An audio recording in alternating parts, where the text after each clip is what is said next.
Selamat siang, Pak. Selamat siang. Pak siapa nama Pak? Aji Soko. Aji Soko, salah satu seniman kondang dari Pati. Oh, betul. Lebih spesifik di seniman apa, Pak? Seniman teater ketoprak. Teater ketoprak, Tari. Biasa main ketoprak dong, Pak ya? Pekerjaan. Pekerjaan. Pekerjaan tetap, Mas. Ini selain Pati kan udah mulai buka, Pak ya? Iya. Udah mulai ada manggung. Udah berapa kali manggung, Pak? Selama ini kita pentas di Gerobokan 2 kali, Iya. di Jepara 1 kali. Besok tanggal 19 kita di wilayah Wirosari Gerobokan juga. Oke. Di luar Pati, Pak ya? Iya. Padahal asli Pati loh. Individu. Kenapa di Pati belum buka sampai sekarang?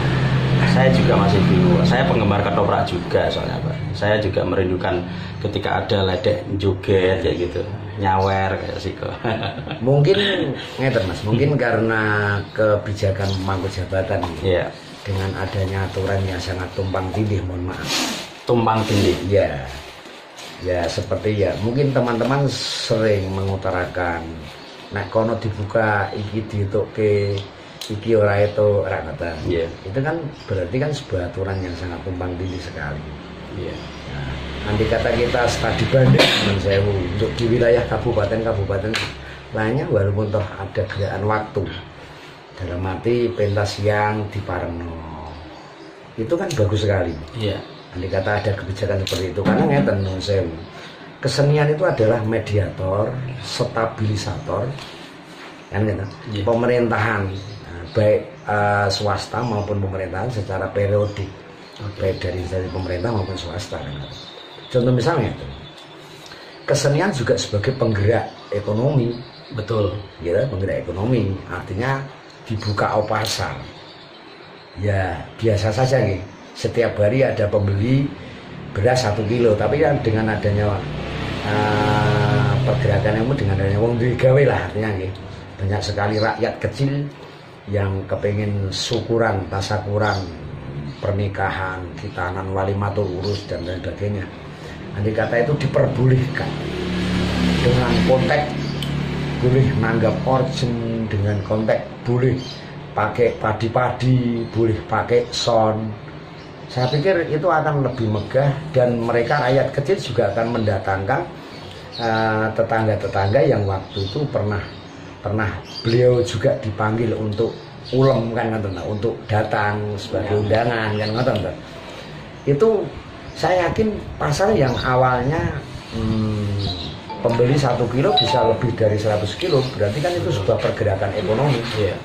Dan dengan adanya politisir, artinya bahwa gerakan seni dan budaya tumpul untuk terhimpit dalam sebuah ganasnya aturan sehingga mati suri kan seniman. Itu pendapat panjenengan tadi apa, politisir ya? Iya, dipolitisir ya. Iya. Kenapa demikian sampai bisa ngomong seperti itu? Saya mengatakan dipolitisir, andai kata memang ada kebersamaan sebuah aturan, seharusnya kan tidak membeda-bedakan dengan tanda konteks mban cindimban oyot. Banyak sekali teman-teman seniman yang mengatakan apa dibuka dengan aturan bebas walaupun toh pernah ada aturan nyata. Hari itu mereka mencoba dioperasi, tapi dalam konteks 3 hari sudah dibuka kembali. Oke, itu yang terjadi di Pati Jawa. Oke. Nah, kita sebenarnya sebagai rakyat dan juga sebagai elemen seniman merasa dipolitisir, artinya dianaktirikan. Iri nggak, Pak? Iri sekali. Sehingga andai kata kita boleh matur, boleh berbicara di mata para pemangku jabatan, itu kita juga wajib mengkritisi tapi juga memberikan solusi. Contoh misal seperti ini, ya wes izin tak paringgi kan ngoten ta, pentas siang, berarti kan kesenian bergerak tapi dengan jalur protokoler kesehatan. Kita seniman mampu untuk menjadi seorang relawan untuk mensosialisasikan tentang unsur protokoler kesehatan ini, bentuknya seperti ini. Sebenarnya bisa. Mau dan bisa, insya Allah seperti itu kan.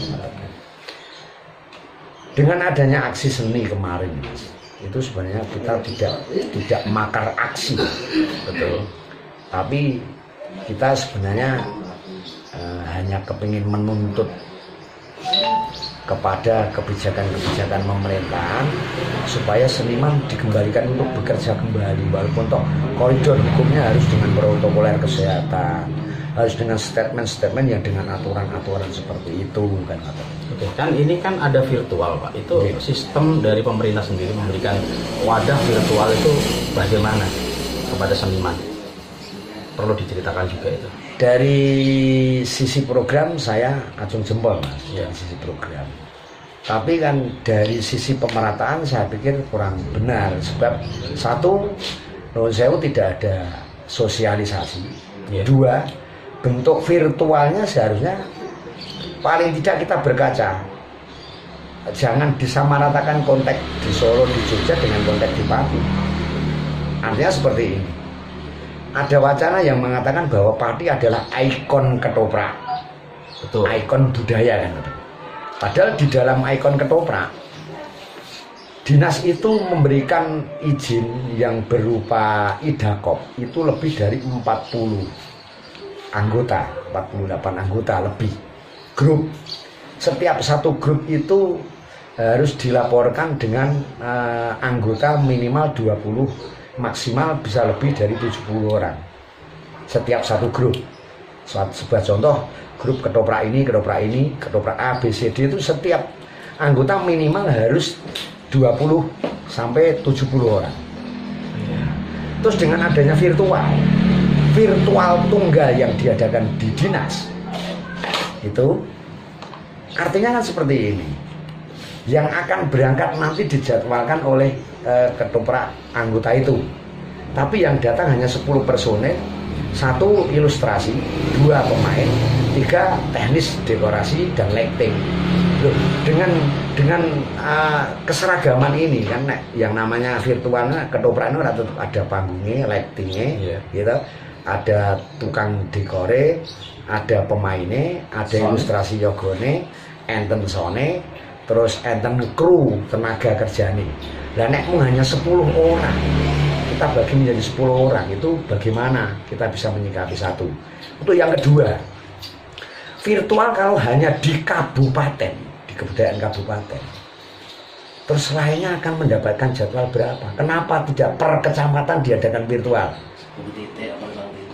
Setiap kecamatan ada 2 gedung sing kanggo virtual. Setiap kecamatan itu akan bisa menampung semua seniman. Orang kita bayarnya 75 setiap hari, kalau 75.000 setiap hari, berarti lah lahan pekerjaan kita berjalan. Nah gitu. Nah, karena virtualnya hanya di gedung kebudayaan, padahal seniman Pati berapa, dari grup ketoprak pinten, grup dangdut pinten, grup campur sarine berapa, grup wayangnya berapa, kan ngoten. Panjenengan sempat ikut Pak virtual? Saya dari dulu sudah menolak karena kan mohon maaf, saya menolak itu karena ada hal yang perlu dipikirkan. Karena waktu kemarin seharusnya kalau memang ada virtual, kita kumpulkan seniman-seniman, baik dari FK Mitra, baik dari Dewan Kesenian, baik dari PAMI, baik dari Pepadi mewakili. Kita mufakat dulu dengan anggaran semene kowe wani apa ora. Paling tidak dalam konteks konflik perseniman ini nanti akan menghasilkan sebuah mufakat yang lebih bagus. Nah, kalau modelnya secara tidak langsung kita mengatakan bahwa ini konteks absolut menerti kekuasaan di tangan pemangku jabatan sakarpe dhewe. Oke, tadi mengenai anggaran. Ya. Berapa itu? Menurut teman-teman yang sudah melakukan itu katanya setiap pentas 2.500.000 Mas. 2.500.000 itu menurut untuk satu grup, untuk satu virtual. Ya. Itu biasanya satu virtual 10 orang. Iya, 10 orang itu berarti 2,5 juta itu dibagi sama 10 orang. Iya. Padahal kalau di grup ketoprak misalkan itu kan lebih dari 10. Yang lainnya itu 70 orang. 70 orang. Terus yang lainnya bagaimana gitu. Ya, makanya kan ini kan akhirnya kan terjadi sebuah gap, divider of impar, pengadu dombaan antara seniman sing ora dijak kali seniman sing dijak. Sehingga kan akhirnya kan memecah belah. Nah, bahasa ini yang saya tidak senang. Padahal Pati itu mau kita satukan, seniman itu mau kita satukan dengan kekuatan seni ini. Karena bagaimanapun seni juga mengawal tentang teknik kemajuan sebuah pemerintahan. Nah, karena tadi kalau matur bahwa kesenian sebagai mediator, komunikator, stabilisator pementasan secara periodik baik dari instansi pemerintah maupun swasta itu kan cara okay. Panjenengan ya Mbak ya? Ya. Saat ini percaya sama corona? Saya percaya. Percaya. Namun saya pikir corona tidak sedahsyat yang dibicarakan bahwa penularannya sangat hebat, itu saya kurang yakin. Kurang yakin. Terus dengan adanya pemberitaan misalkan di COVID kan seperti itu, pernah nemuin ya Pak? Saya pernah menemui dalam upacara pemakaman. Yeah. Itu waktu itu saya sama Bang Ute. Ada salah satu istri teman yang meninggal, yang pada waktu itu di COVID kan, tapi ada beberapa kejanggalan, Mas. Apa itu kejanggalan? Satu dari upacara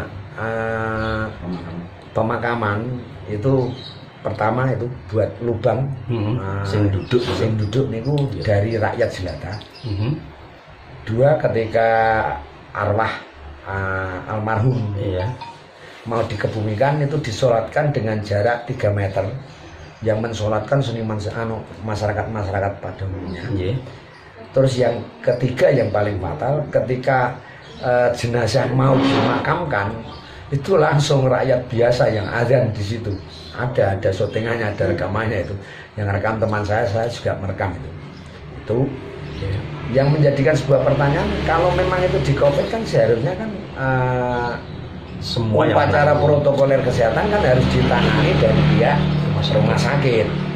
Tapi ya mohon maaf, saya juga agak tanda tanya, kenapa petugas pemakaman kok bukan dari rumah sakit, melainkan dari BNPB, Badan Nasional Penanggulangan Bencana, dan dari BPBD, Badan Penanggulangan Bencana Daerah, BPBD. Nah, setelah selesai, terus dari teman-teman masyarakat mendukung pun tidak. Setelah semua pergi, nah, terus masyarakat datang semua terus membawa obor secara tradisi itu kan, tempat makamnya dipakai obor 4 penjuru niku, kiblat papat jari ini seperti itu, terus doa bersama, tahlil bersama, selesai itu. Nah, itu yang menjadikan sebuah permasalahan ketika prosesi pemakaman. Nah, loh, opera terjangkit itu yang ada masuk di lubang itu kan. Dan itu wah, warga kok itu diperbolehkan. Iya, tapi waktu itu emang benar-benar positif COVID atau waktu itu memang di COVID kan, sebab saya bilang positif dan tidak karena Mas, karena surat COVID-nya kan belum dikeluarkan. Iya. Biasanya kan yang sudah terjadi COVID, surat COVID itu kan 3 hari setelah pemakaman baru keluar kan.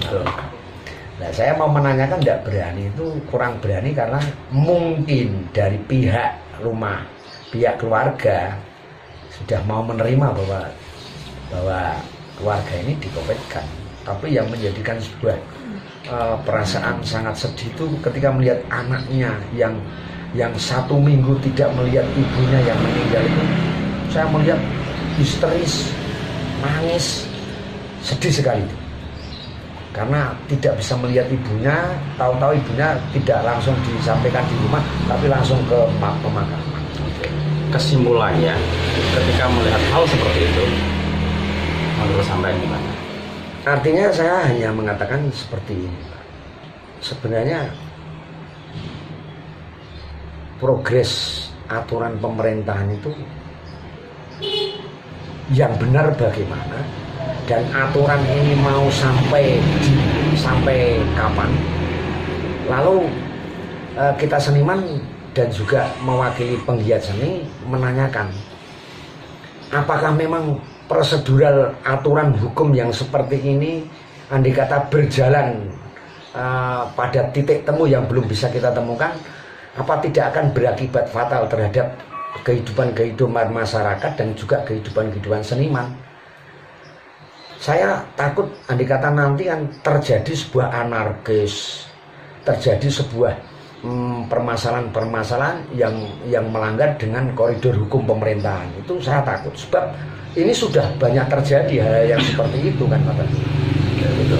Contoh misal, mohon maaf, ada pelencengan pentas di luar perizinan. Sebab kalau izin tidak diperbolehkan. Ini nek colong-colongan etok loh. Itu sebenarnya aturan yang bagaimana? Ini sudah terjadi itu, colong-colongan etok, nek izin dimboten diparengke.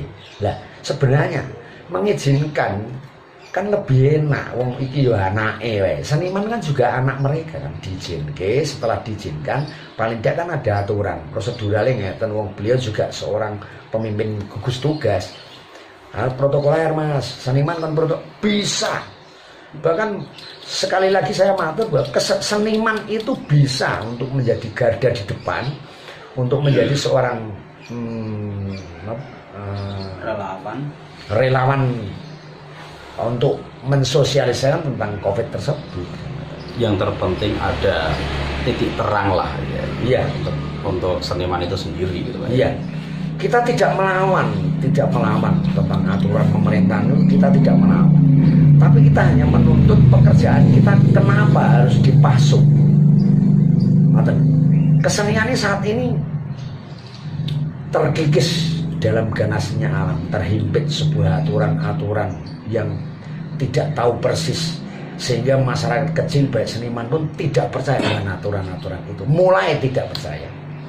Apalagi pangsa waktu yang sudah berlama-lama kita lapar. Baik teman-teman mungkin penjenengan sering didongengi ngentek pangan ngene ngentek adol iki. Semua kita mengalami seperti itu. Tapi andai kata ini terus berkelanjutan, akan dibawa kemana harus pemerintahan? Setahu jenengan ya, untuk selain Pati itu sudah dibuka atau bagaimana? Selain Pati banyak sekali kabupaten yang sudah dibuka, tapi tetap dalam aturan-aturan. Ya. Artinya tidak terlalu arogansi, posmo, tidak seperti di sini kan artinya kudu harus. Kalau di luar kabupaten sudah banyak sekali sedikit diberi ruang waktu untuk bekerja. Contoh misalnya mau saya aturkan di Grobogan, di Jepara, di Demak sedikit banyak diperbolehkan. Yang belum saya yakin Pati dan juga kemarin Rembang sudah bisa, tapi sekarang masih dalam aturan karena dari bahasa Jawa Rama itu sesuk arep ana pesta demokrasi pencalonan bupati di Kabupaten Rembang. Mungkin untuk mengantisipasi itu. Oke. Saya rasa sudah cukup Pak ya untuk ya. Nanti kita sambung lagi di lain waktu. Terima kasih untuk waktunya. Pesan terakhir gimana? Kita seniman berkumpul itu tidak akan melakukan sesuatu hal yang negatif. Ya. Tapi kita seniman berkumpul itu sebenarnya meminta kebijakan para pemangku jabatan. Kalau perlu beliau kerso duduk bareng. Dari Pak Bupati, dari Pak Kapolres, dari Pak Kodim, Satuan Gugus Tugas, Dinas Kebudayaan, dan dari DPR, kita duduk bareng, kita mufakatkan sebenarnya ada apa di balik itu. Andai kata memang ada ruang waktu, marilah kita bicara. Sebab kalau mereka saling berdiam, terus solusi yang bagaimana yang akan kita terima nantinya, itu saja. Di permohonan saya untuk beliau Bapak Bupati, Bapak Kapolres, Bapak Kodim, Bapak Dinas Kebudayaan, Bapak Satuan Gugus Tugas, Bapak DPR, monggo kita duduk bareng seniman. Sebab munculnya petisi dan sebagainya itu karena sakit hatinya seorang seniman minta duduk bareng, selama ini tidak diberi lowong anake njaluk duduk bareng karo bapakne rombokne karo Pak Liye wae ora gelem, berarti lah seolah-olah seniman tidak dilahirkan di Pati. Itu aja, matur nuwun, permintaan saya seperti itu. Terima kasih untuk waktunya. Semoga nantinya ada titik temu yang baik antara seniman dan juga wakil rakyat yang ada di sana. Oke. Amin. Assalamualaikum warahmatullahi wabarakatuh.